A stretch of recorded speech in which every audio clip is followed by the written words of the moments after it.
Quem é a sua família? Quem são aqueles que você tem chamado de pai, de mãe, de irmã, de irmão? A Bíblia traz um ensino muito importante a respeito daquelas pessoas às quais você precisa andar e se identificar enquanto família. Na oração da manhã de hoje, Deus tem uma mensagem muito profunda ao seu coração e eu quero convidá-lo a ficar comigo até o final e eu vou orar e abençoar a sua vida. Uma das passagens mais interessantes da Bíblia se encontra lá no Evangelho de Mateus, capítulo 12, a partir do versículo 46, que na minha Bíblia está intitulado como a verdadeira família de Jesus. E lá diz o seguinte: enquanto Jesus falava à multidão, sua mãe e seus irmãos estavam do lado de fora, pedindo para falar com ele. Alguém disse a Jesus: sua mãe e seus irmãos estão lá fora e querem falar com o Senhor. Jesus respondeu: quem é minha mãe? Quem são meus irmãos? Então apontou para os seus discípulos e disse: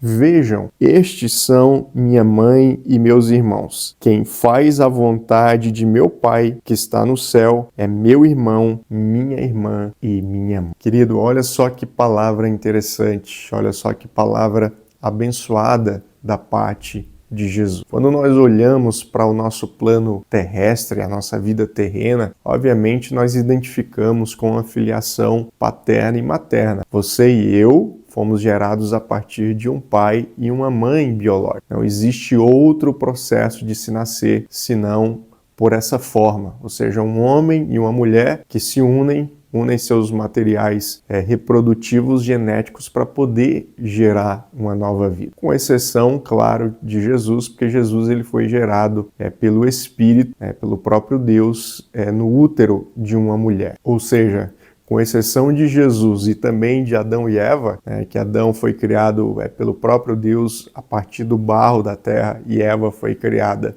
a partir da costela de Adão, e também com exceção de Adão e Eva. Então Adão ele foi criado a partir do barro, onde Deus soprou ali o seu espírito, e Eva também, que nasceu da costela de Adão. Então, com exceção desses três, Adão, Eva e Jesus, todos nós, ou todos aqueles que vieram depois de Adão, passaram por esse processo biológico. E isso faz com que eu e você tenhamos uma família, um pai e uma mãe. E, obviamente, os seus pais tiveram mais filhos, além de você. Nesse caso, então, você vai ter irmãos e irmãs. Então, essa é a família que nós chamamos de família biológica. Aquela família que nós carregamos o mesmo DNA, que nós carregamos o mesmo sangue. Mas Jesus, na sua caminhada e no seu ministério, ele chega a esse ponto aqui onde nós acabamos de ler, em que algumas pessoas chegam até ele e falam: olha, Jesus, a sua mãe e os seus irmãos estão lá fora e eles estão pedindo para falar com você. Aqui é muito importante porque Jesus, ele foge dessa regra que eu falei para vocês, ou seja, Jesus ele foi gerado pelo Espírito. Ele não foi gerado através de um material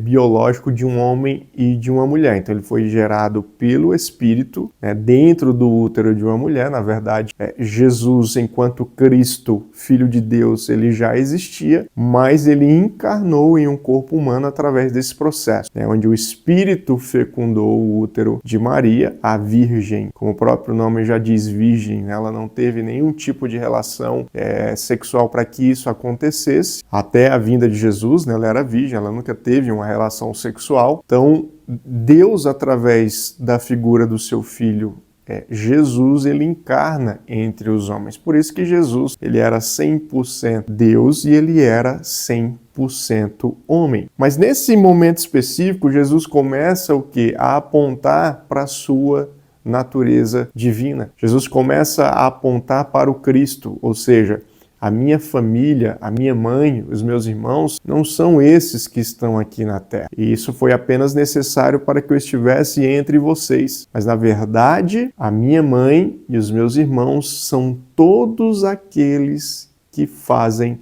a vontade do meu Pai que está no céu. Então essa revelação de Jesus, ela traz um entendimento para a gente muito amplo a respeito do conceito da eternidade. Porque no plano terreno, nós temos um início, um meio e um fim. É muito provável que talvez os seus pais já não estejam mais presentes com você, ou talvez já estejam numa idade avançada, prestes a partir desse plano terreno para uma vida eterna. Pode ser que o contrário também. Às vezes alguns pais, infelizmente, acabam perdendo os filhos ainda em vida. Os filhos vão antes dos pais. Então o que Jesus está falando? Jesus fala que a vida cristã, ela vai muito mais além do que a nossa vida terrena. Ou seja, na verdade, nós temos uma grande família, ou nós fazemos parte de uma grande família. E nós identificamos os membros dessa família entre todos aqueles que fazem a vontade de Deus. Todos aqueles que cumprem a vontade de Deus. Todos aqueles que buscam viver o Evangelho nas suas vidas. Esses verdadeiramente fazem parte da nossa família. E de forma figurativa, Jesus diz, esses são os nossos irmãos, as nossas irmãs, as nossas mães. São todos aqueles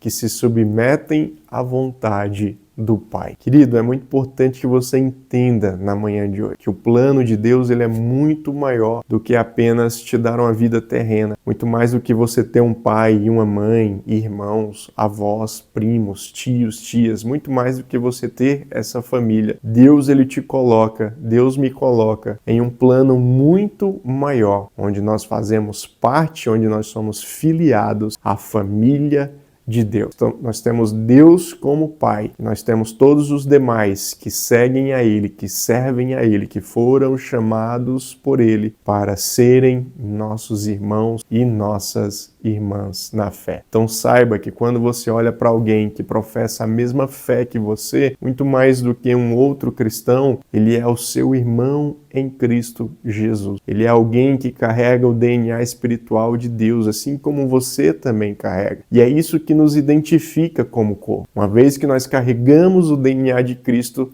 nós manifestamos o seu amor, a sua graça, o seu perdão, a sua plenitude. Então são características que nos identificam e fazem com que eu e você sejamos irmãos na fé. Então, em cima dessa palavra, em cima dessa mensagem, eu gostaria de orar pela sua vida e te abençoar em nome de Jesus. Primeiro, para que você entenda que a sua família é muito maior do que aquela que os seus olhos conseguem ver. E segundo, para que você perceba o seu papel, a sua função, o cuidado que você deve ter com seu irmão, sua irmã, na fé, e o cuidado também que você pode receber da parte dele. Senhor, meu Deus e meu Pai, eu quero nesse momento colocar a vida do meu irmão e da minha irmã diante do Senhor, Pai. Em primeiro lugar, te agradecendo pela sua vida, te agradecendo pelo seu chamado, te agradecendo porque o Senhor tem falado ao seu coração, o Senhor tem ministrado a ele. E que em nome de Jesus, Deus, ele possa entender que no plano espiritual existe algo muito maior instituído pelo Senhor, uma família de irmãos e irmãs, de pessoas que te adoram, que te buscam e que te servem em espírito e em verdade. E que através desse entendimento, Pai, nós possamos cuidar uns dos outros, que nós possamos orar uns pelos outros, que nós possamos abençoar a vida de um aos outros, Pai, fazendo com que cada um seja edificado, com que cada um seja fortalecido, com que cada um viva cada dia mais a plenitude de Cristo Jesus. Que nós possamos entronizar a Tua Palavra, Teu Evangelho no nosso coração, que possamos vivê-lo a cada dia, Pai, exalando Ele na vida daquelas pessoas que estão precisando ouvir essa mensagem e que também foram chamados para fazer parte da Tua família. Então eu quero orar e agradecer desde já, em nome de Jesus. Então, se você crê nessa palavra, se você crê nessa mensagem, já clica aqui no like, no coraçãozinho aí, e aproveita para deixar o seu comentário. Quem é o irmão, quem é a irmã em Cristo Jesus, que você conheceu, que você gostaria de agradecer pela sua vida ou de abençoá-lo? Coloca aqui nos comentários o nome dele ou o nome dela. Aproveita e compartilha essa mensagem para todos aqueles que precisam entender do que se trata a família de Deus, qual que é o tamanho dos membros dessa família instituída pelo Senhor, para que juntos nós possamos ajudar uns aos outros, possamos edificar a vida de um aos outros e crescermos em amor e graça. Lembrando a você que amanhã estaremos aqui de volta, orando, buscando, meditando na palavra do Senhor. Afinal de contas, nós nos movemos por propósito e não por necessidade.